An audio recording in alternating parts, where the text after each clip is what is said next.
Hello friends, नमस्कार, very good evening दोस्तों। राम राम, जय श्री कृष्णा, राधे राधे, जय जोहार दोस्तों। कैसे आप सभी लोग?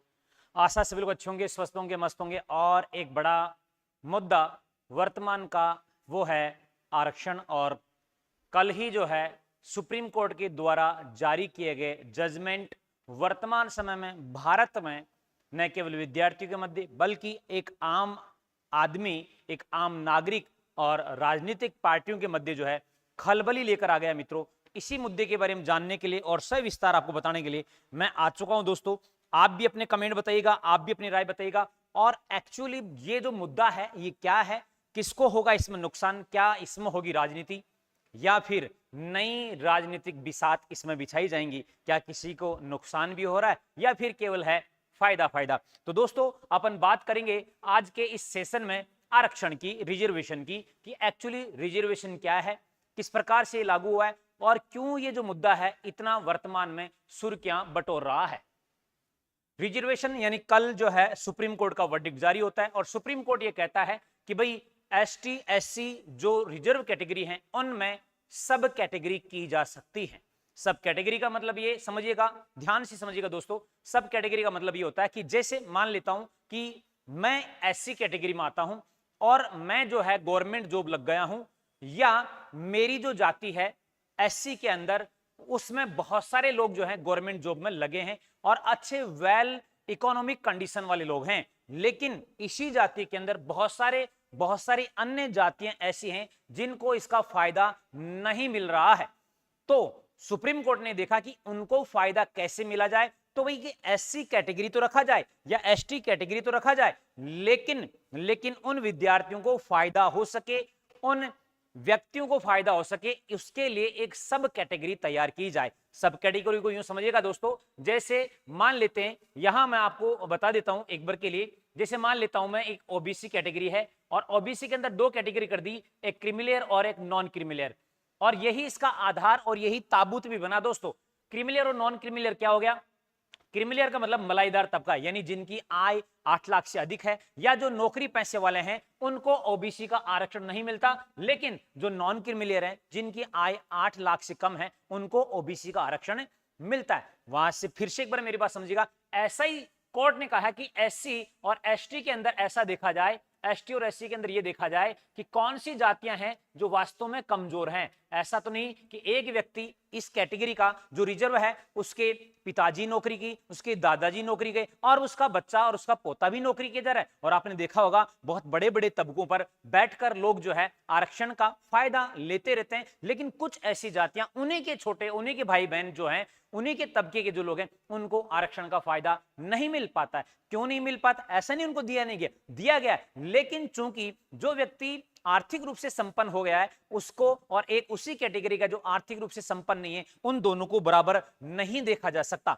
इस पर जो है दोस्तों सुप्रीम कोर्ट ने बड़ा वर्डिक्ट जारी किया, लेकिन सुप्रीम कोर्ट ने यहां दो प्रमुख शर्तें रखी दोस्तों। और वो शर्तें क्या हैं? इसके लिए दो शर्तें हैं। पहली, अनुसूचित जाति के भीतर किसी भी एक जाति को 100% कोटा नहीं दे सकते। ये बहुत ही महत्वपूर्ण है। अब आपको सर ये क्या बात हुई? ये इस प्रकार से बात हुई दोस्तों, जैसे मान लेते हैं कोई किंग मेकर, कोई राज्य का पंत प्रधान, कोई राज्य का मुख्यमंत्री ऐसा बन गया जो मान लेते किसी एक कैटेगरी से एससी कैटेगरी में है और उसमें से किसी एक जाति से वो आता है, उसने देखा मैं मेरे जाति वालों को भला कर दूं, मेरे जाति के तो सब गरीब ही गरीब हैं, तो मैंने क्या किया, एससी का जो आरक्षण है वो सारे की सारी पर्टिकुलर एक ही जाति को दे दूं। ऐसा नहीं किया जा सकता, पहले ही लिख दिया इन्होंने। दूसरी, अनुसूचित जाति में शामिल किसी जाति का कोटा तय करने से पहले उसकी हिस्सेदारी का पुख्ता डेटा देना होगा। यानी ये भी क्लियर कर दिया कि भाई मान लेते हैं कि आपने एससी कैटेगरी का जो आरक्षण है या एसटी कैटेगरी का जो आरक्षण है उसमें आपने सब कैटेगरी बना दी,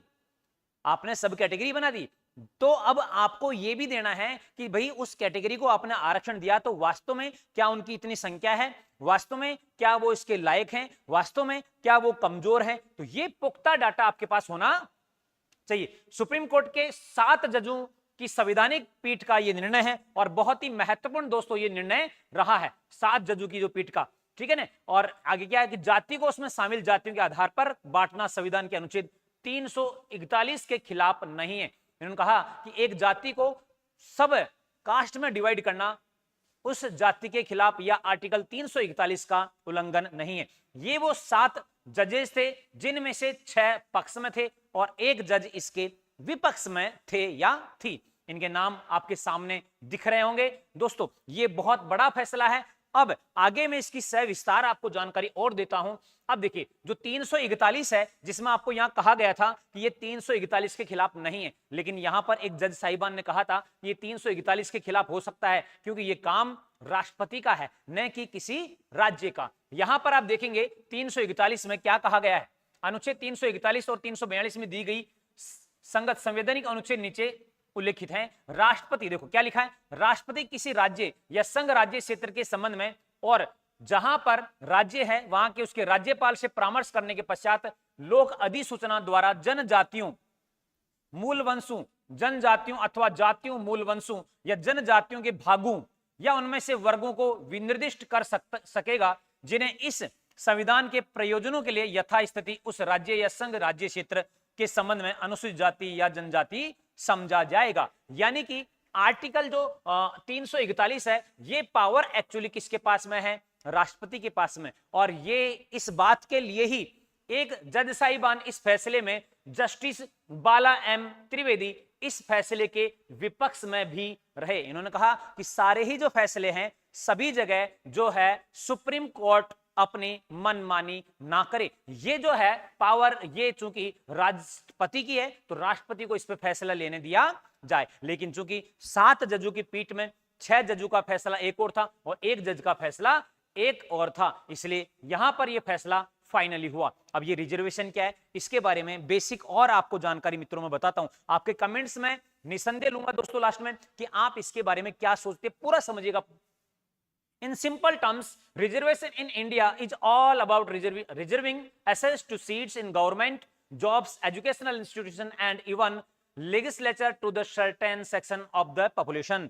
यानी कि भारत में रिजर्वेशन का मतलब है कुछ नौकरियों में, स्कूल कॉलेजों में आरक्षण और विधानसभा या लोकसभा में कुछ जगह जो सीट हैं वहां इसके रिजर्वेशन के मायने देखे जाते हैं। और वास्तव में जो रिजर्वेशन है उसका महत्व लोगों को यहीं तक समझ में आ भी रहा है। अब रिजर्वेशन क्यों आवश्यक है और क्यों इतना महत्वपूर्ण है, ये देखिए। रिजर्वेशन इक्वलिटी के लिए आवश्यक है, समानता के लिए आवश्यक है। भारतीय संविधान का भाग 3 मूल संविधान जो मूल अधिकार हैं उसमें अपन आर्टिकल 14 पढ़ते हैं, 15 पढ़ते हैं, तो वहां पर अपन निकल के आती है समानता का अधिकार। समानता का मतलब क्या होता है, समानता का मतलब ये नहीं दोस्तों कि सभी लोग बराबर खड़े हो जाएं और सब एक साथ दौड़ने लग जाएं। सामान्यतः लोग यही देखते हैं। कई बार आपस में क्लास में या लोगों से जब मिलते हैं तो लोग कहते हैं कि समानता का अधिकार है कहां, समानता कहां है साहब। एक रिजर्व कैटेगरी का सिलेक्शन कम अंक पे हो रहा है और दूसरी कैटेगरी का सिलेक्शन उससे अधिक अंक आने के बावजूद भी जनरल कैटेगरी का बच्चा सिलेक्ट नहीं हो रहा है। उनको लगता है ये समानता नहीं है। लेकिन दोस्तों समानता क्या है,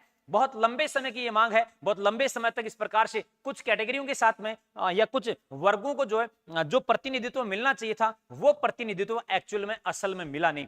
अब उनको बराबर लाने के लिए इसको यूं समझिएगा, जैसे मान लेता हूं एक मैं हूं दौड़ने वाला, एक मेरा जैसा ही दूसरा और व्यक्ति है और एक गर्भवती महिला है और एक दिव्यांग व्यक्ति है, एक शरीर से एकदम कमजोर व्यक्ति। इन सबको यदि एक साथ दौड़ाया जाएगा तो क्या इनके साथ न्याय होगा, क्या ये समानता होगी? आप कहोगे नहीं सर आप तो हष्टपुष्ट हो, ये व्यक्ति भी हष्टपुष्ट है, ये महिला गर्भवती है, कैसे आपके बराबर दौड़ेगी, ये जो व्यक्ति है दिव्यांग है कैसे आपके बराबर दौड़ेगा। तो इन लोगों को बराबर कैसे लाया जाए, यानी इनको अपलिफ्ट किया जाए तभी तो बराबर होगी। यही तो समानता है मेरे भाई।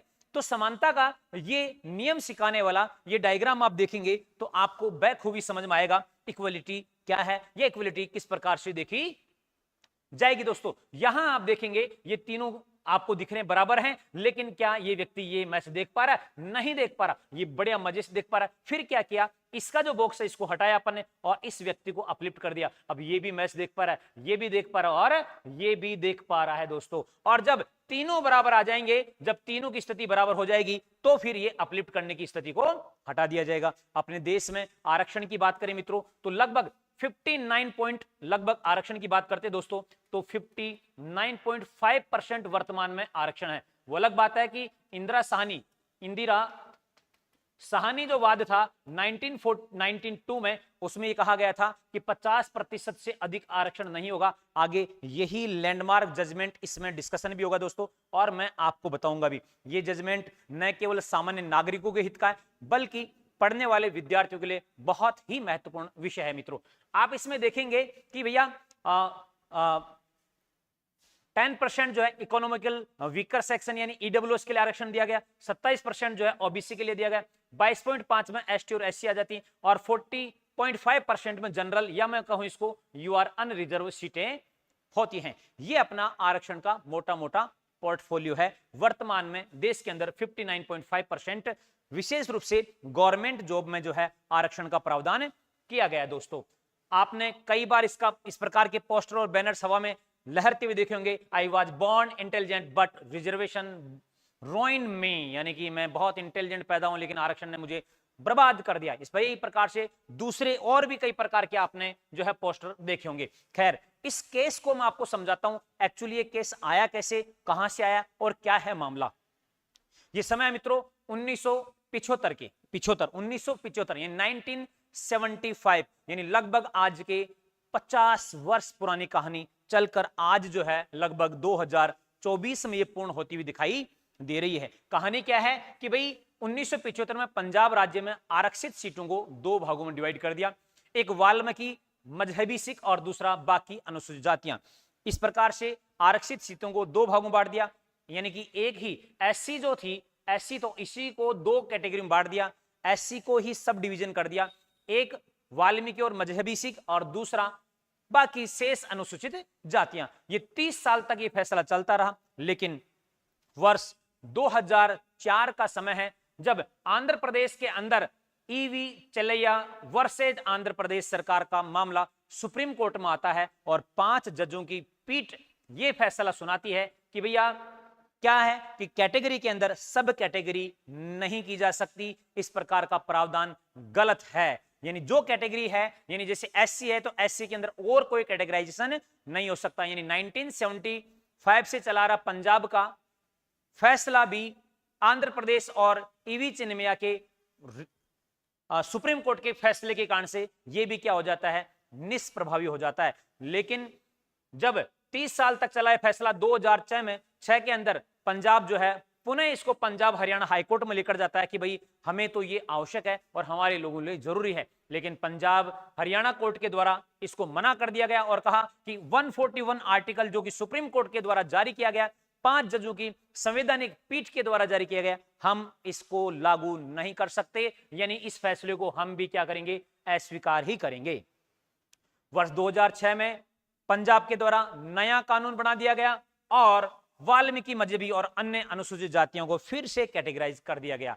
लेकिन फिर भी समय और आगे बढ़ता है और 2010 में सुप्रीम कोर्ट में ये फिर से फैसला पहुंचता है। पंजाब सरकार इसको सुप्रीम कोर्ट में लेकर जाती है और यहां पर इंदिरा साहनी मामले को पुरजोर तरीके से उठाया जाता है कि इंदिरा साहनी मामले के अंदर, अब थोड़ा सा ये समझिएगा इंदिरा साहनी मामला एक्चुअली था क्या, तो यूं समझिएगा 1952 से काका कालेलकर आयोग के बाद में आपने देखा होगा बीपी मंडल आयोग बना, उसके बाद में अनेक आयोग बनते चले गए और आरक्षण की अपने अपने हिसाब से पैरवी करते चले गए।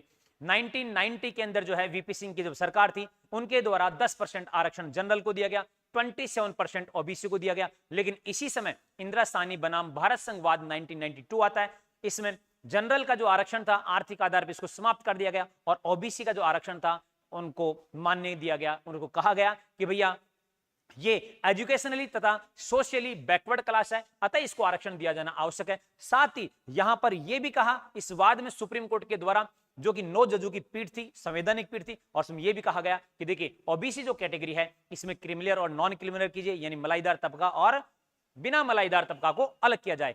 साथ में यहां पर यह बात भी कही गई कि आरक्षण 50% से अधिक कभी भी नहीं हो सकेगा, आरक्षण मैक्सिमम 50% रहेगा। लेकिन समय के अनुसार जिस प्रकार से राज्य सरकारों की अपनी मनमर्जी चलती रही और वोट बैंक की खातिर अपने अपने हिसाब से इसको उल्लेख करते चले गए। दोस्तों फिर बात आती है यहां पर, इसी को इंदिरा साहनी मामले को ही पंजाब सरकार आधार बनाती है और कहती है कि जब ओबीसी के अंदर सब कैटेगराइजेशन हो सकता है, क्रिमिनल और नॉन क्रिमिनल हो सकता है, तो फिर क्यों एससी में नहीं हो सकता।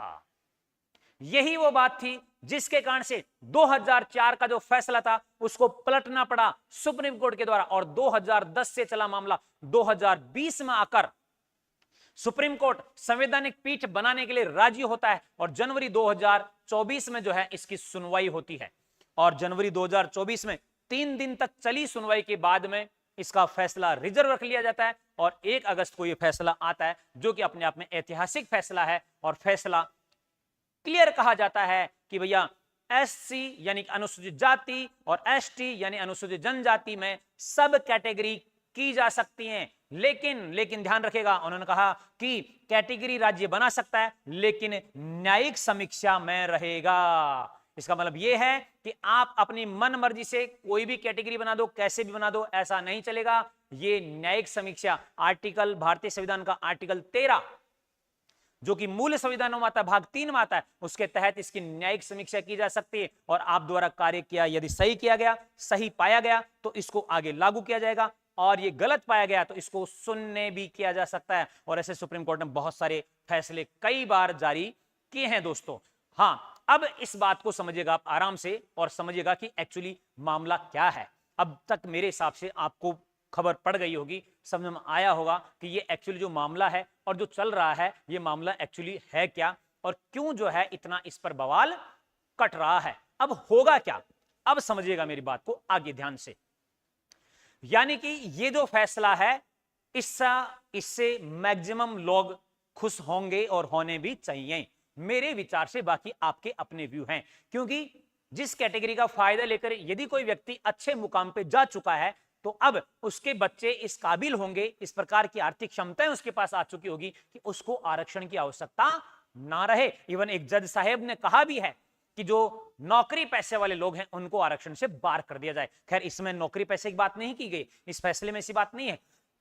इस फैसले में तो कहा गया कि राज्य सरकार चाहे तो कैटेगरी के अंदर कैटेगरी सब कैटेगरी बना सकती है, बशर्त किसी भी एक ही कैटेगरी को, एक ही जाति को 100% न दे दिया जाए। जितना उसको आरक्षण दिया जाए उसके पुख्ता आपके पास में डाटा होने चाहिए और हम यानी कि सुप्रीम कोर्ट इसकी न्यायिक जांच कर सकता है। इस बात को भी आपको ध्यान रखना है। अब होगा क्या, राजनीति कैसी होगी चाहिए, चलते हैं अब उस पे आते हैं।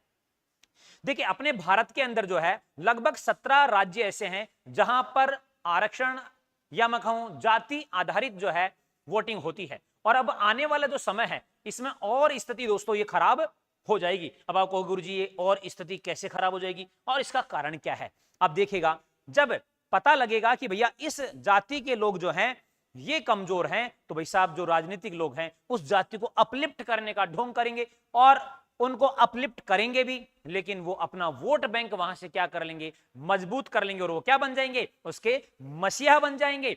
अब ये जो है राजनीति जो कि जाति की राजनीति अब शुरू होगी, ये मेरे को जो लग रहा है वो और खतरनाक लेवल पे जा सकती है। तो आप सबको, हम सब भारतवासी हैं, इसको इस बात को देखना पड़ेगा कि आरक्षण लाभ मिलना या ना मिलना एक अलग विषय है, लेकिन आप और हम कहीं इस आरक्षण की आग में आपस में झुलस ना जाएं, क्योंकि ये आरक्षण है। और मेरे हिसाब से आपको अब तक ये बात पूरी समझ में आ गई होगी दोस्तों। तो और अधिक जानकारी के लिए और आपके व्यू क्या हैं इससे संबंधित जानकारी के लिए आप क्या करें, इस चैनल को सब्सक्राइब करें और हमारे टेलीग्राम पे जो हमने एक पोल डाल रहे हैं कि आप इसके पक्ष में हैं या विपक्ष में, उस बारे में भी आप अपना विचार रख सकते हैं। और चलते चलते लास्ट में मैं यही कहूंगा कि 5 अगस्त से हो रहे हैं हमारे नए बैच शुरू, जिसमें अध्यापक ग्रेड 3, रिट, पटवार, सीटी में 50% छूट दी गई है, ऑफलाइन और ऑनलाइन दोनों मोड में मित्रों। तो मिलते हैं नेक्स्ट, तब तक आप सभी को नमस्कार, जय हिंद, जय भारत, जय मेवाड़।